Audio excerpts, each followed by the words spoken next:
श्री शिव महापुराण शतरुद्र संहिता अथ 10वाध्याय नरसिंह चरित्र वर्णन।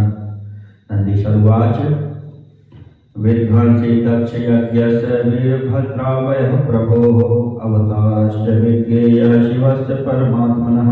नंदीश्वर बोले, हे सनत कुमार, दक्ष प्रजापति के यज्ञ को विध्वंस करने वाले वीरभद्र नामक गणाध्यक्ष को परमात्मा प्रभु शिव जी का अवतार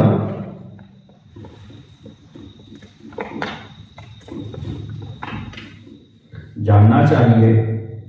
सती चरित्रे कथितं चरित्रं तस्य कृत्नशः श्रुतं त्वयापि बहुधा नातः प्रोक्तं सुविस्तरात्।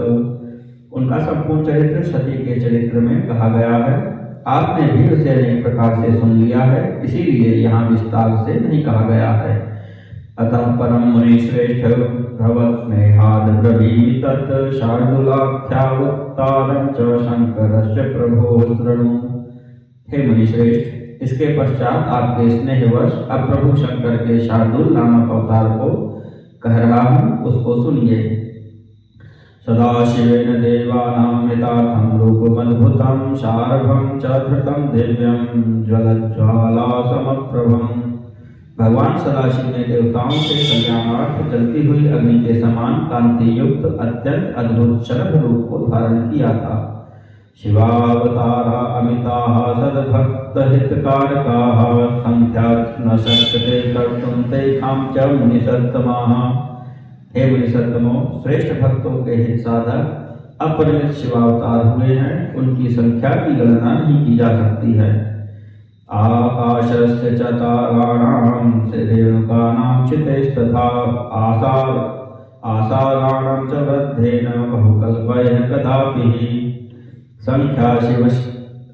संख्या विशक्यते कर्तुं सुप्राज्ञैर्बहुजन्मभिः न वै शिवावताराणां सत्यं जानीहि मद्वचः। तथापि च यथा बुद्ध्या कथयामि यथा श्रुतं चरित्रं शारभं दिव्यं परमैश्वर्यसूचकम्। आकाश में तारों की, पृथ्वी के धूल कणों की तथा वर्षा के बूंदों की गणना अनेक कल्पों में अनेक जन्म लेकर कोई बुद्धिमान पुरुष भले ही कर ले, परंतु शिव जी के अवतारों की गणना कदापि नहीं की जा सकती है। मेरा यह कथन सत्य समझे। फिर भी जैसा मैंने सुना है, अपनी बुद्धि के अनुसार दिव्य तथा परम ऐश्वर्य सूचक उस शरभ चरित्र को कह रहा हूँ।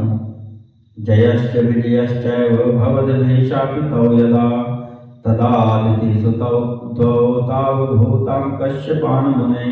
हे मुने, जब आप लोगों द्वारा जय विजय नामक द्वारपालों को शाप दिया गया, तब वे दोनों कश्यप के द्वारा दिति के गर्भ से पुत्र रूप में उत्पन्न हुए। हिरण्यकशिपश्चाद्यो हिरण्याक्षो नुजो बलि देवर्षि पार्षदौ जातौ तौ द्वावपि दितेः सुतौ। प्रथम हिरण्यकशिपु तथा छोटा भाई महाबली हिरण्याक्ष था।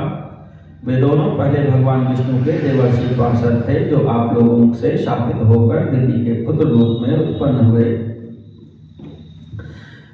पृथ्व्युद्धारे विधात्रा वै प्राथितो हि पुरा प्रभुः हिरण्याक्षं जघानासौ विष्णुर्वाराह रूपधृक्। पूर्व काल में पृथ्वी का उद्धार करने हेतु ब्रह्मा जी द्वारा प्रार्थना किए जाने पर भगवान विष्णु ने वराह रूप धारण कर हिरण्याक्ष का वध किया। तं श्रुत्वा भ्रातरं वीरं निहितं प्राणसन्निभं चुकोपि हर्येतीव हिरण्यकशिपुर्मुने। हे मुने, अपने प्राणों के समान प्रिय उस वीर भाई को मारा हुआ सुनकर हिरण्यकशिपु ने विष्णु पर अत्यधिक क्रोध किया। वर्षाणामयुतं तप्त्वा ब्रह्मणो वर्मापुसः न कश्चिन्न मारयेन मां वै त्वत्स्रष्टाविति तुष्टतः। तत्पश्चात हिरण्यकशिपु ने 10,000 वर्ष तक तप करके संतुष्ट हुए ब्रह्मा जी से यह वरदान प्राप्त किया कि आपकी सृष्टि में कोई भी मुझे न मार सके। शोणिताख्यपुरं गत्वा देवा नाहूय सर्वतः त्रिलोक्यं स्ववशे कृत्वा चक्रे राज्यं कंटकम्। वह हिरण्यकशिपु शोणितपुर नामक पुर में जाकर चारों तरफ से देवताओं को बुलाकर त्रिलोकी को अपने वश में करके निष्कंटक राज्य करने लगा। देवर्षि कदनं चक्रे सर्वधर्म विलोपकः द्विज पीड़ाकर पापी हिरण्यकशिपुर मुने। हे मुने, सभी धर्मों को नष्ट करने वाला तथा ब्राह्मणों को पीड़ित करने वाला पापी हिरण्यकशिपु देवताओं तथा ऋषियों को सताने लगा। प्रहलादेन सपुत्रेण हरिभक्तेन दैत्यराट यदा विद्वेषं करोद्धरैर्वैरिविषेकतः सभास्तंभात् तदा विष्णुर्भूता विरुद्धृतं मुने संध्यायां क्रोधमापन्नो नरसिंहवपुखास्ततः। हे मुने, तदनंतर वैष्णुवैरी दैत्यराज ने अपने हरिभक्त पुत्र प्रहलाद से भी जब विशेष रूप से द्वेष करना प्रारंभ कर दिया, तब सभा मंडप के खंभे से संध्या के समय अत्यंत क्रोधित होकर भगवान विष्णु नृसिंह शरीर से प्रकट हुए। सर्वथा मनीषाढूल करालं हरेर्वपुः प्रज्ज्वालाति भयदं त्रासन्य दैत्यसत्तमान्। हे मनीषाढूल, भगवान नरसिंह का विकराल तथा भयदायक शरीर सब प्रकार से महादैत्यों को संत्रस्त करता हुआ अग्नि के समान जाज्वल्यमान हो उठा।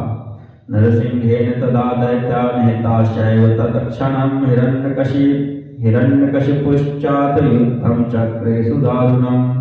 नरसिंह ने उसी क्षण सभी दैत्यों का संहार कर डाला और तब दैत्यों के संहार को देखकर हिरण्यकशिपु ने उनसे अत्यंत भयानक युद्ध किया। महायुद्धं तयोरासीन मुहूर्तं मुनि सत्तमाः विकरालं च भयदं सर्वे ताम्रो महर्षणम्। हे मुनिश्रेष्ठ, मुहूर्त भर तक उन दोनों में विकराल सबको भयभीत करने वाला तथा लोमहर्षक युद्ध होता रहा। सायं च कर्ष देवेशो देहल्यां दैत्यपुंगवं व्योम्नि देवेषु पश्यत्सु नरसिंहश्च रमेश्वरः। अथोत संगे च तं कृत्वा नखैस्तद्दूदनं द्रुतं विदाय मारयामास पश्यतां त्रिदिवौकसाम्। सायंकाल होने पर लक्ष्मीपति देवेश नरसिंह ने आकाश में स्थित देवताओं के देखते देखते हिरण्यकशिपु को देहली पर खींच लिया और अपनी गोद में उसे लेकर नखों से शीघ्र ही स्वर्ग निवासियों के समक्ष उसका उदर विदीर्ण कर डाला। स्वर्ग निवासियों के समक्ष उसका उदर विदीर्ण कर मार डाला। हते हिरण्यकशिपो नरसिंहेनैव विष्णुना जगत् स्वास्थ्यं तथा तदा लेभे नभयदेवाभिषेकतः। इस प्रकार नृसिंह रूपधारी विष्णु के द्वारा हिरण्यकशिपु के मारे जाने पर जगत में चारों तरफ शांति स्थापित हो गई, परंतु इससे देवताओं को विशेष आनंद प्राप्त नहीं हुआ। देवदुन्दुभयो नेदुः प्रह्लादो विस्मयं गतः लक्ष्मीश्च विस्मयं प्राप्ता रूपं दृष्ट्वाद्भुतं हरेः। देवताओं की दुन्दुभियां बजने लगी। प्रहलाद आश्चर्यचकित हो गए। विष्णु के उस अद्भुत रूप को देखकर लक्ष्मी जी भी अत्यंत विस्मित हो गईं। हतो यद्यपि दैत्येन्द्रस्तथापि न परं सुखं ययुर्देवा नरसिंहश्च ज्वाला सा न निवर्तिता। यद्यपि हिरण्यकशिपु मार डाला गया, किंतु भगवान नरसिंह के क्रोध की ज्वाला शांत नहीं हुई। इसी कारण देवताओं को उत्तम सुख प्राप्त नहीं हो रहा था। तया च व्याकुलं जातं सर्वं चैव जगत् पुनः देवाश दुःखमापन्नाः किं भविष्यति वा पुनः इत्येवं च वदन्तस्ते भयाद् दूरमुपस्थिताः नृसिंहक्रोधज्ज्वाला व्याकुलाः पद्मभूमुखाः।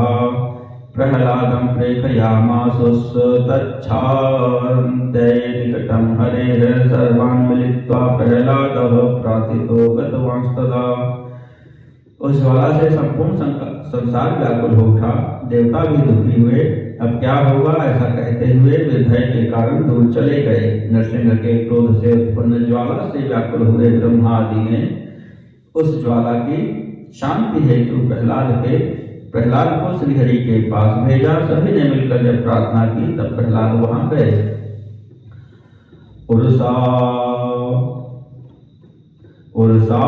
उर्सालिंगयामास तं नरसिंह कृपानिधि हृदयं शीतलं जातं रुडज्ज्वाला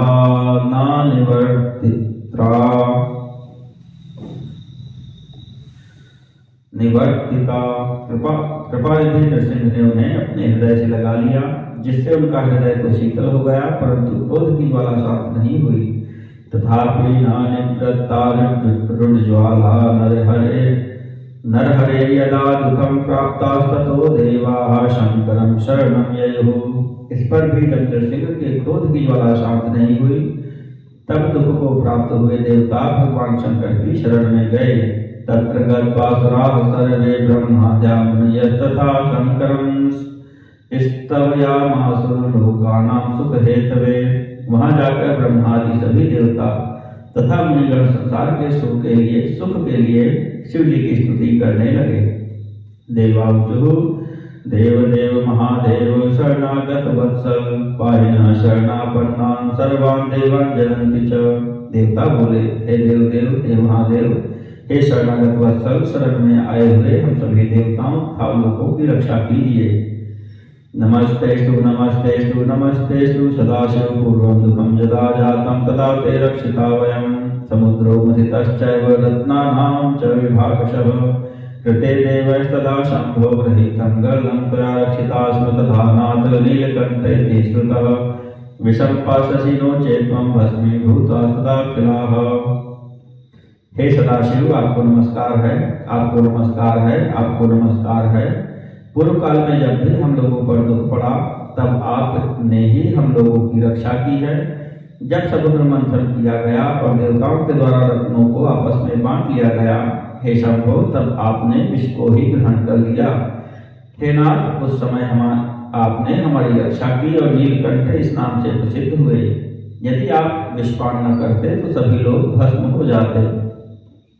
प्रसिद्धं च यदा यस्य दुःखं च जायते प्रभो तदा तन्नाम मात्रेण सर्वं दुःखं विलीयते। हे प्रभु, यह प्रसिद्ध ही है कि जब जिस किसी को दुख प्राप्त होता है, तब आपके नाम मात्र के स्मरण से ही उसका समस्त दुख दूर हो जाता है। इदानीं नरज्वालापीडितान् सदाशिव तां त्वं शमितुं देव शक्तोऽसीति सुनिश्चितम्। हे सदाशिव, इस समय नृसिंह के क्रोध की ज्वाला से पीड़ित हम लोगों की रक्षा कीजिए। हे देव, आप उसे शांत करने में समर्थ हैं, यह पूर्ण रूप से निश्चित है। नंदीश्वर वाच स्तुतस्तदा देवैः शंकरो भक्तवत्सलः प्रत्युवाच प्रसन्नात्मा भयं दत्त्वा परं प्रभु। नंदीश्वर बोले, देवताओं द्वारा इस प्रकार स्तुति किए जाने पर भक्तवत्सल भगवान शिव उन्हें परम अभय प्रदान करके प्रसन्नचित्त होकर कहने लगे। शंकर वाच स्वस्थानं गच्छत सुराः सर्वे ब्रह्मादयो भयाः समयिष्यामि यद्दुःखं सर्वथा हि व्रतं मम। शंकर बोले, हे ब्रह्मादि देवताओं, आप लोग निडर होकर अपने अपने स्थान पर जाएं। आप लोगों का जो दुख है उसे मैं सब प्रकार से दूर करूंगा, यह मेरा व्रत है। गतो मच्छरणं यस्तु तस्य दुःखं क्षयं कृतं मत्प्रिय शरणापन्ना प्राणेभ्योऽपि न संशयः। जो भी मेरी शरण में आता है उसका दुख नष्ट हो जाता है, क्योंकि शरणागत मुझे प्राणों से भी अधिक प्रिय हैं, इसमें संशय नहीं है। नंदीश्वर उवाच इति श्रुत्वा तदा देवायानन्दं परमं गताः यथागतं तथा जग्मुः स्मरन्तः शंकरं मुदा। नंदीश्वर बोले, तब यह सुनकर वे देवता परम आनंदित हुए और वे जैसे आए थे प्रसन्नता पूर्वक शिव जी का स्मरण करते हुए वैसे ही चले गए। इति श्री शिव महापुराणे तृतीयायां शतरुद्र संहितायां शार्दूलावतारे नृसिंहचरित वर्णनम नाम 10वां अध्याय।